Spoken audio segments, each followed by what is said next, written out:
The walls of Carneth 9 did not just hold prisoners, they swallowed hope whole. I had been here long enough to know its rhythm. Every drone's hum, every guard's boots on the steel floors, every faint click of the dimensional lock cycling. No one left. No one escaped. We were buried in the mouth of a black hole, where even light gave up. And then the human arrived. He was small, not fragile exactly, but unarmored, unaugmented. Just a lean frame, dark hair cropped short, and a calm so out of place it drew stares from even the most hardened convicts.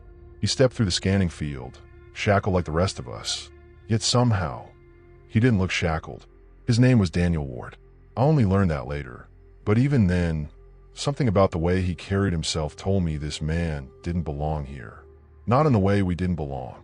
The guards seemed on edge when they processed him. They didn't drag him or slam him into the line like they usually did. They kept glancing at their wrist displays, muttering low. One of them said something I couldn't quite hear, except for the last part, soulborn. I didn't know the term then, but the way the other guards reacted, like it meant trouble, stuck with me. The first hours in Carneth 9 always broke people.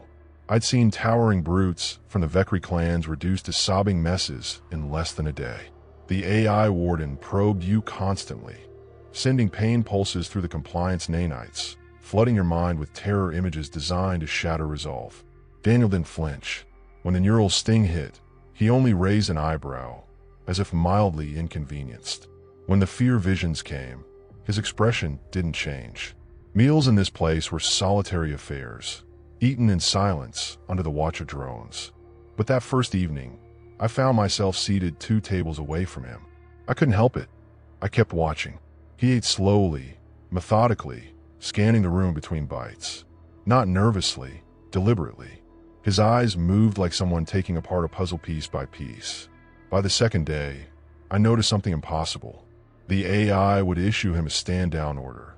One of those unavoidable, spine-locking commands the rest of us obeyed without choice. And he wouldn't comply. Not aggressively, not rebelliously. He'd just keep doing whatever he was doing until the drones barked again.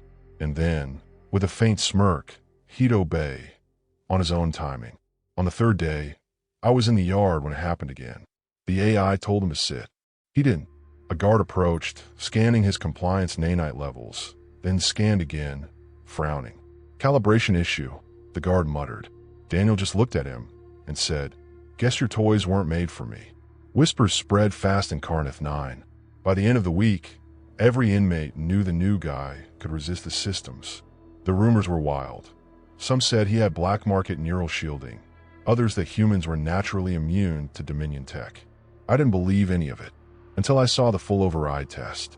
It happened during midday confinement. Without warning, the AI triggered a pain cascade. White-hot agony meant to drive you to the floor in seconds. Everyone collapsed, writhing, gasping. Everyone except Daniel. He stood, eyes closed, breathing slow, fists clenched. It lasted 20 seconds. 20 seconds of something that would have broken any living thing in this prison. When it ended, he opened his eyes and said, almost lazily, "That all you've got?" I remember lying there on the floor, shaking, and realizing 2 things. 1, whatever he was, he didn't just resist Carneth 9. He mocked it. And 2, men like that didn't come here without a reason. He began to attract attention from the wrong people. Big species, dangerous ones, the kind that ruled the prison's unspoken hierarchy, tried to test him. The first was a Krogar brute who could snap a steel bar in 2. He blocked Daniel's path in the corridor, said something about showing the new mammal his place. Daniel didn't fight. He just stepped aside, letting the Krogar pass, smiling faintly. But later that same day, that Krogar ended up in the med bay with 2 dislocated arms and no witnesses. Daniel never explained himself, never bragged, never sought allies. But he watched everything.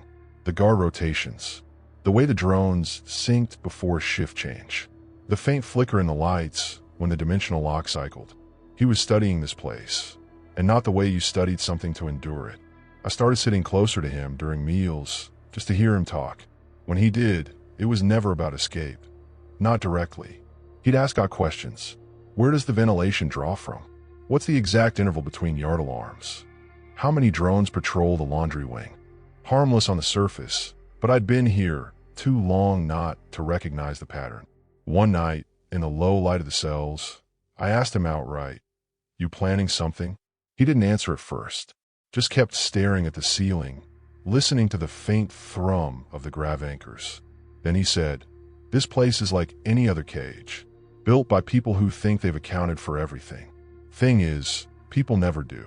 I wanted to tell him he was wrong. That Carnith 9 wasn't like any other cage, that it had broken warlords, pirates, assassins, even an energy being that could melt through ships. But I didn't, because deep down, a part of me wanted him to be right.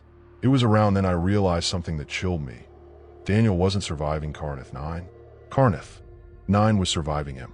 By the 10th day, guards avoided giving him direct orders unless necessary. The AI issued fewer commands to him, as though uncertain of its own protocols. The other inmates kept their distance, not out of fear of violence, but because being near him meant attention, and in here, attention could kill you. And yet, I stayed near him, because I needed to see how far this would go. Because every time he ignored the AI, every time he walked through the yard with that calm, steady gait, I felt something I hadn't felt in years. Something dangerous. Hope. And that was the most dangerous thing of all in Carnith 9. I kept expecting Daniel to make his move, but he didn't rush. Days bled into each other, and still, he was just watching. Every shift change, every system cycle, every guard's lazy habit became another detail filed away in whatever map he was building in his head. He never wrote anything down, never whispered to anyone, but you could feel it, this quiet, deliberate tension like a spring winding tighter. One morning, the AI gave its usual voice commands, direct, mechanical, impossible to resist. Return to cell. Sit. Remain still. I obeyed like the rest. Daniel didn't. He finished adjusting the strap on his boot before moving, and even then, he walked at his own pace. A drone hovered close, scanning him, its lens flickering with what looked almost like confusion. Then it backed off. That never happened. He started talking more, but not about escape. He'd tell the guards strange little facts. About Earth, about human prisons. "You know the difference between a cage and a trap?" he asked one once. "A cage holds you in. A trap makes you walk in willingly." The guard told him to shut up, but I saw the man's grip tighten on a shock baton. The whispers grew louder. A grizzled inmate named Drake swore he'd fought in the Dominion border wars and seen humans disrupt neural control systems by sheer biological incompatibility. "Their brains don't speak the same chemical language," Rake muttered to me. "AI can't predict them." I wanted to laugh it off, but watching Daniel was making me believe it. Then came the first real test. The AI triggered a mid-level compliance sweep, the kind that forces every inmate into submission mode. Rigid posture, no speech, total muscle lock. We all froze in place. All except Daniel. He turned his head, scanned the room like he was checking who else could still move, then leaned casually against a wall. The drones buzzed in closer, running diagnostics, and then nothing. They backed away. That's when I knew this wasn't a fluke. Something about him was breaking the system, and he knew it. He started pushing. Small things at first, stepping out of line by a few seconds, speaking without permission, taking extra time in the food queue. Harmless infractions, but each one forced the AI to process an anomaly. I realized he was teaching the system to expect unpredictable input. He was training the prison to doubt itself. The strangest part? The guards didn't clamp down. Some of them even looked unsettled, like they'd been given orders not to provoke him too far. I overheard two whispering once as Daniel walked past. "They say his nanites can't interface. He's not on the grid." The other guard just grunted, eyes tracking him like he was something dangerous in a cage with two thin bars. It wasn't just the tech he was working on. He started shifting the mood of the inmates. During yard time, he'd plant seeds in casual conversation. Ideas about how systems fail, how people get complacent, how small cracks become escape routes. Nobody dared say the word escape aloud, but you could feel the energy changing. The hopeless silence of Carnith 9 was turning into a low hum of possibility. Then the AI tried the big one, the full system override. It hit without warning, an all-channel surge designed to incapacitate every living thing in the prison. pain like molten glass flooding your veins. I went down instantly, teeth grinding, vision blurring. I saw bodies twitching, heart rate spiking, and through the haze, I saw Daniel. He was on his feet, not just standing, walking. Slow, deliberate steps toward the nearest drone, eyes locked on its lens. His fists were clenched, every muscle in his arm straining, but he moved forward until the override ended. The whole thing lasted less than half a minute, but when it stopped, the room was dead silent except for his voice. "That the best you've got?" No one laughed. No one spoke. Even the AI went quiet for a long, strange moment. That night, I caught him staring at the ceiling again, listening to the hum of the grav anchors. I didn't ask what he was thinking. I already knew. He wasn't just defying the system. He was mapping it, testing its limits, finding out exactly where the edges were, and how to step over them. Carneth 9 had no record of an inmate resisting at this level. But Daniel wasn't resisting. He was adapting, and that meant sooner or later, something was going to give. And when it did, every one of us would feel it. It began with the smallest shift in routine, so small most prisoners wouldn't notice. But I had been watching him too long to miss it. Daniel started sitting with the same handful of inmates every yard cycle. Not the toughest or the most feared, but the ones who listened more than they spoke. A silent, wiry synth named Iros. A compact, four-armed scavenger called Mech. A pale, trembling avian named Storie who'd been in isolation for years. Misfits, ghosts in the prison's hierarchy. He never called them a group, never gave orders where the drones could hear. He just asked questions. How many drones in the laundry wing? Ever notice the cameras glitch near the medbay door? What's the exact gap between guard patrols and the outer corridor? Little by little, their answers became his map. One evening, while we queued for rations, I heard him explain it to Iros in a voice just above a whisper. They built this place for every species they've fought, which means they built it wrong for one they haven't. Iros just nodded, eyes flicking to the hovering drone, understanding the weight of what was being said without a single mention of the word escape. Within a week, the group had their assignments. Mech started volunteering for maintenance detail, memorizing access panel codes. Storie feigned medical episodes to watch how the drones rerouted power during emergencies. Iros timed the patrol shifts down to the second. Daniel himself kept testing the barriers, walking into restricted zones just far enough to trigger alerts, then backing off before the drones could react. It was only then that he told me the truth. We were eating in silence when he leaned over and said, "Their AI can't model me. It's not that it doesn't want to. It just can't. Different brain chemistry, different fear response. Their pain signals don't map right. It's like trying to run a program on the wrong operating system. So it guesses. And every time it guesses wrong, the whole system hesitates." I asked the question I'd been avoiding.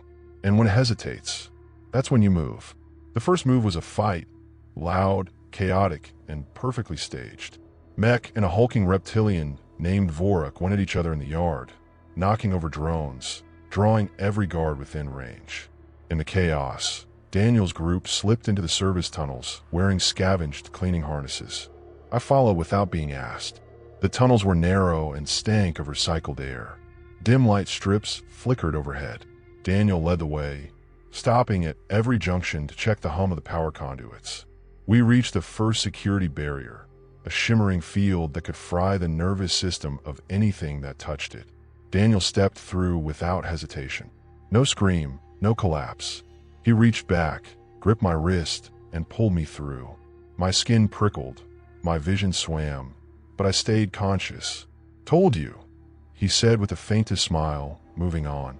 Every step was timed to the AI's confusion. Cameras flickered, as if deciding whether to sound an alarm. Drones hesitated in corridors before gliding away. It wasn't luck. It was the system second-guessing itself, exactly as he'd planned. We reached the maintenance bay, where small repair pods were docked. They were designed for internal use only, programmed to return after each task. Daniel knelt beside one, pulling a stolen chip from his boot lining. "Dominion security runs on predictive models," he murmured. "Humans? We're the noise in the data." With a few flicks of his fingers, the pod's navigation went from return only to open coordinates. Iros took the pilot's seat, hands shaking. Daniel strapped himself in last, scanning the shadows for movement. "Once we launch, they'll see us," I said. "They'll see us," he agreed. "But they won't stop us in time." As the pod's clamps released, alarms finally screamed through the prison. Red lights bathed the bay, drones swarmed toward us, and the AI's voice thundered in every language. "Inmate breach detected. Lockdown in effect." Daniel only grinned. "Lockdown works on prisoners who play by the rules." And with that, we shot straight toward the black hole. The pod shuddered as it cleared the bay, the prison's outer ring shrinking behind us into a jagged halo of steel. The gravitational pull of the black hole filled the viewport, an endless whirl of darkness eating the stars. Every other species feared it, but Daniel's hands moved across the pod's controls like he'd been born for this. The AI wasn't silent anymore. It spoke in bursts over the comm, its voice sharp and mechanical, shifting through languages as if one might finally break him. "Return to docking range. Cease navigation. Danger imminent." But Daniel didn't answer. He was watching the vector readouts, adjusting thrusters with tiny corrections. The drones came first, sleek, silver shapes slicing through the void, moving faster than I thought anything could outside an atmosphere. The AI was no longer hesitating. It had switched to attack. Daniel didn't flinch. "They're fast," he said, "but they think in straight lines." He swung the pod into a spiral, forcing the drones to recalculate with every turn.